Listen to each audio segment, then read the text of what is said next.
Morning all of you.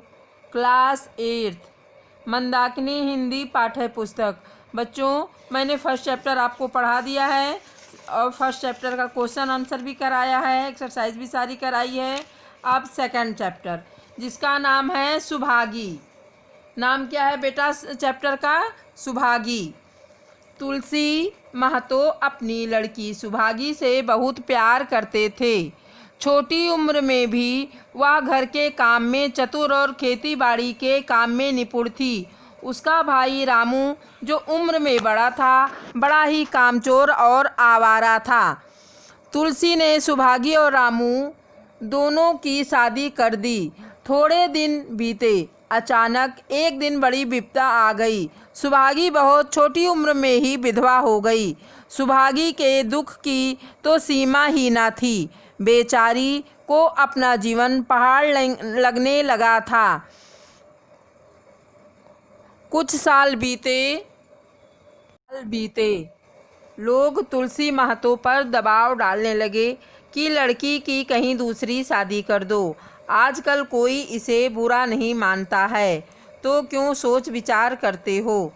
तुलसी ने कहा, भाई मैं तो तैयार हूँ, लेकिन जब सुभागी भी ना माने, वह किसी तरह राजी नहीं होती।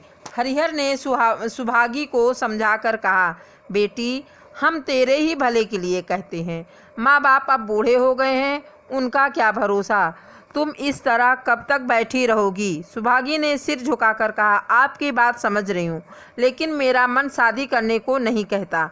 मुझे आराम की चिंता नहीं है, मैं सब कुछ झेलने को तैयार हूँ। जो आप कहो वह सिर आँखों में के बल करूँगी, मगर शादी के लिए मुझसे ना कहिए। उजड्डी रामू बोला, तुम अगर सोचती हो कि भैया कमाएंगे और मैं बैठी मौज करूँगी, तो इस भरोसे ना रहना। सुभागी ने गर्व से भरे स्वर में कहा, मैंने आपका आसरा भी नहीं किया और भगवान ने चाहा तो कभी करूँगी भी नहीं। अब सुभागी उनके साथ ही रहने लगी। उसने घर का सारा काम संभाल लिया। बेचारी पहर रात में से उठकर कूटने पीसने में लग जाती, चौका बर्तन करती, गोबर थापती, खेत में काम करने चली जाती। दोपहर को आकर जल्दी जल्दी खाना पकाकर सबको खिलाती। रात को कभी माँ के सिर में तेल लगाती, कभी उसकी देह दबाती। जहाँ तक उसका बस चलता, माँ बाप को कोई काम ना करने देती। हाँ, भाई को ना रोकती। सोचती ये तो आदमी हैं, ये ना काम करेंगे तो गृहस्थी कैसे चलेगी। मगर रामू को यह बुरा लगता। वह बोलता, अम्मा और दादा को तिनका तक नहीं उठाने देती और मुझे पीसना चाहती है। यहाँ तक कि एक दिन वह आपे से बाहर हो गया। सुभागी से बोला, अगर उन लोगों को बड़ा मोह है तो क्यों नहीं अलग लेकर रहती हो? तब सेवा करो तो मालूम हो कि सेवा कड़वी लगती है कि मीठी। दूसरों के बल पर वाहवाही लेना आसान है, बहादुर वह है जो अपने बल पर काम करे। सुभागी ने तो कुछ जवाब न दिया। बात बढ़ जाने का भय था, मगर उसके माँ बाप बैठे सुन रहे थे। महतो से ना रहा गया। बोले, क्या है रामू, उस गरीबन से क्यों लड़ते हो? रामू पास आकर बोला, तुम क्यों बीच में कूद पड़े? मैं तो उससे कह रहा था। तुलसी, जब तक मैं जीता हूँ तुम उसे कुछ नहीं कह सकते। मेरे पीछे जो चाहे करना। बेचारी का घर में रहना मुश्किल कर दिया है। रामू, आपकी बेटी बहुत प्यारी है तो उसे गले में बांध कर रखिए, मुझसे तो नहीं रुका जाता। तुलसी, अच्छी बात है, अगर तुम्हारी यह मर्जी है तो यही होगा। मैं कल गांव के आदमियों को बुलाकर बंटवारा कर दूंगा। तुम चाहे अलग हो जाओ, सुभागी अलग नहीं होगी। रात को तुलसी लेटे तो वह पुरानी बात याद आई, जब रामू के जन्मोत्सव में उन्होंने रुपये कर्ज लेकर जलसा किया था और सुभागी पैदा हुई तो घर में रुपये रहते हुए भी उन्होंने एक कौड़ी खर्च न की। पुत्र को रत्न समझा था, पुत्री को पूर्व जन्म के पापों का दंड। वह रत्न कितना कठोर निकला और यह दंड कितना मंगलमय। दूसरे दिन महतो ने गांव के आदमियों को इकट्ठा करके कहा, पंचो, अब रामू का और मेरा एक घर में निर्वाह नहीं होता। मैं चाहता हूँ कि तुम लोग इंसाफ से जो कुछ मुझे दे दो वह लेकर अलग हो जाऊँ। रात दिन की बहस अच्छी नहीं। गांव के मुखिया बाबू सज्जन सिंह बड़े सज्जन पुरुष थे। उन्होंने रामू को बुलाकर पूछा, क्यों जी, तुम अपने बाप से अलग रहना चाहते हो? तुम्हें शर्म नहीं आती? माँ बाप को अलग कर दिए किए देते हो। राम राम। रामू ने ढिठाई के साथ कहा, जब एक साथ गुजर न हो तो अलग हो जाना ही अच्छा है। यह कहता हुआ रामू वहाँ से चलता बना। तुलसी, देख लिया आप लोगों ने इसका मिजाज। भगवान ने बेटी को दुख दे दिया, नहीं तो मुझे खेती बाड़ी लेकर क्या करना था? जहाँ रहता वहीं कमाता खाता। भगवान ने ऐसा बेटा बैरी को भी न दी। लड़के ने लड़की से लड़की भली जो कुलवंती होए। सहसा सुभागी आकर बोली, दादा यह सब बंटवारा मेरे ही कारण तो हो रहा है, मुझे क्यों नहीं अलग कर देते? तुलसी ने कहा, बेटी हम तुम्हें ना छोड़ेंगे चाहे संसार छूट जाए। गांव में जहां देखो सबके मुंह से सुभागी की तारीफ। लड़की ही नहीं देवी है, 2 मर्दों का काम भी करती है, उस पर माँ बाप की सेवा भी किए जाती है। सज्जन सिंह तो कहते यह इस जन्म की देवी है, मगर शायद महतो को यह सुख बहुत दिन तक भोगना न लिखा था। 7-8 दिन से महतो को बहुत तेज बुखार हुआ है। लक्ष्मी पास बैठी रो रही है। अभी एक क्षण पहले महतो ने पानी मांगा था, पर जब तक वह पानी लाए तब तक उनके हाथ पांव ठंडे हो गए। सुभागी उनकी यह दशा देखते ही रामू के घर गई और बोली, भैया चलो देखो आज दादा ने न जाने कैसे हुए जाते हैं, 7 दिन से बुखार नहीं उतरा। रामू ने चारपाई पे लेटे लेटे कहा, तो क्या मैं डॉक्टर हकीम हूँ कि देखने चलूँ? जब तक अच्छे थे तब तक तो तुम उनके गले का हार बनी हुई थी, अब जब मरने लगे तो मुझे बुलाने आई हो। सुभागी ने फिर उससे कुछ न कहा, सीधे सज्जन सिंह के पास गई। उधर सज्जन सिंह ने ज्यों ही महतो की हालत सुनी तुरंत सुभागी के साथ भागे चले आए। वहाँ पहुँचे तो महतो की दशा और भी खराब हो चुकी थी। नाड़ी देखो तो बहुत धीमी थी। समझ गए कि जिंदगी के दिन पूरे हो गए। सज्जन ने सजल नेत्र होकर बोले, अब कैसी तबीयत है? महतो जैसे नींद से जागकर बोले, बहुत अच्छी है भैया, अब तो चलने की बेला है। सुभागी के पिता अब तुम ही हो, तुम्ही को सौंपे जाता हूँ। सज्जन सिंह ने रोते हुए कहा, भैया महतो घबराओ मत, भगवान ने चाहा तो तुम अच्छे हो जाओगे। सुभागी की तो मैंने हमेशा अपनी बेटी समझा है और जब तक जीऊँगा ऐसा ही समझता रहूँगा। तुम निश्चिंत रहो, कुछ और इच्छा हो तो वह भी कह दो। महतो ने विनीत नेत्रों से देखकर कहा, और नहीं कहूँगा भैया, भगवान तुम्हें सदा सुखी रखे। सज्जन, रामू को बुलाकर लाता हूँ, उससे जो भूल चूक हो क्षमा कर दो। महतो, नहीं भैया, उस पापी का मुंह मैं नहीं देखना चाहता। उसके बाद गोदान की तैयारी होने लगी। रामू को गांव भर ने समझाया, पर वह अंत्येष्टि करने पर राजी न हुआ। कहा, जिस पिता ने मरते समय मेरा मुंह देखना स्वीकार न किया, वह मेरा न पिता है न मैं उसका बेटा हूँ। लक्ष्मी ने दाह क्रिया की, सुभागी ने सारी व्यवस्था की। इन थोड़े से दिनों में सुभागी ने न जाने कैसे रुपये जमा कर लिए थे।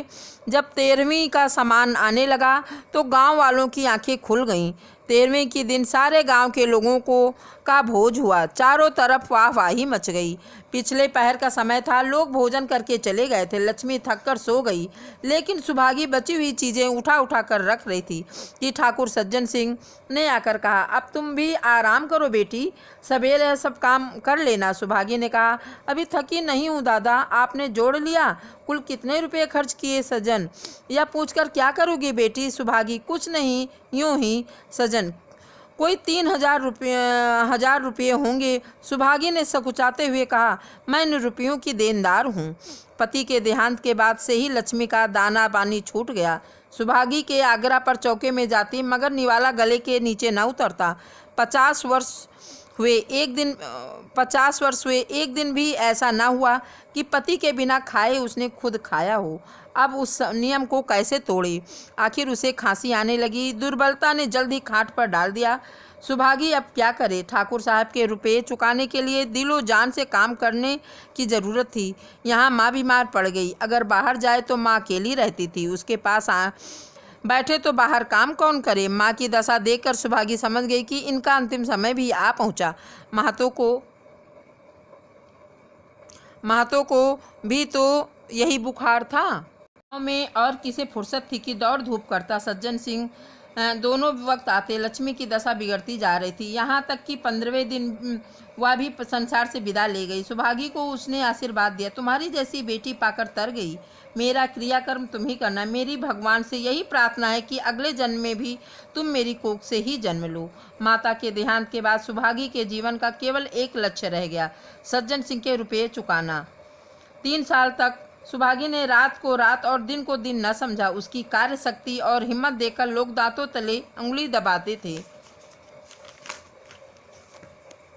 दिन भर खेती बाड़ी का काम करने के बाद वह रात को आटा पीसती। 30वें दिन 300 रुपये लेकर वह सज्जन सिंह के पास पहुंच जाती। इसमें कभी नागा न पड़ता। अब चारों ओर से उसकी सगाई के पैगाम आने लगे। सभी उसको अपने घर की बहू बनाना चाहते थे। जिसके घर सुभागी जाएगी उसके भाग्य फिर जाएंगे। सुभागी यही जवाब देती। अभी वह दिन नहीं आया।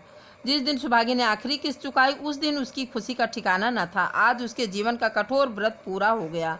वह चलने लगी तो सज्जन सिंह ने कहा, बेटी तुमसे एक प्रार्थना है, कहो कहूँ, मगर वचन दो कि मानूंगी। सुभागी ने कृतज्ञ भाव से देखकर कहा, दादा आपकी बात न मानूंगी तो किसकी बात मानूंगी। सज्जन, मैंने अब तक तुमसे इसलिए कुछ नहीं कहा क्योंकि तुम अपने को मेरा देनदार समझ रही थी। अब रुपये चुका दिए, मेरा तुम्हारे ऊपर कोई एहसान नहीं है। बोलो कहूँ। सुभागी, आपकी जो आज्ञा हो। सज्जन, देखो इनकार न करना, नहीं तो मैं तुम्हें अपना मुंह फिर न दिखाऊंगा। सुभागी, क्या आज्ञा है। सज्जन, मेरी इच्छा है कि तुम मेरे घर की बहू बनकर मेरे घर को पवित्र करो। मैं जात पात में विश्वास करता हूँ, मगर तुमने मेरे सारे बंधन तोड़ दिए। मेरा लड़का तुम्हारे नाम का पुजारी है, तुमने उसे देखा है, बोलो मंजूर करती हो। सुभागी, दादा इतना सम्मान पाकर पागल हो जाऊंगी। सज्जन, तुम्हारा सम्मान भगवान कर रहे हैं बेटी, तुम साक्षात भगवती का अवतार हो। सुभागी, मैं तो आपको अपना पिता समझती हूँ। आप जो कुछ करेंगे मेरे भले के लिए ही करेंगे। आपका हुक्म कैसे टाल सकती हूँ। सज्जन सिंह ने उसके माथे पर हाथ फेर कर रख कर कहा, बेटी तुम्हारा सुहाग अमर हो। तुमने मेरी बात रख ली। मुझसा भाग्यशाली संसार में और कौन होगा। बच्चों, ये मैंने आपको रीडिंग कराया, जिसका अर्थ है बच्चों, अपने कर्म से, अपने मेहनत से ही लोग आगे होते हैं। लड़की और लड़का में कोई फ़र्क नहीं होता है। लड़की भी लड़के से आगे जा सकती है, जैसा कि इस चैप्टर में इसमें बताया गया है। बच्चों, आप इसको वर्ड मीनिंग नोट करिएगा अपनी कॉपी में। अब है क्वेश्चन आंसर और एक्सरसाइज। मैं क्वेश्चन आंसर आप अगले वीडियो में ये क्वेश्चन आंसर मैं आपको बताऊंगी। थैंक यू बच्चों।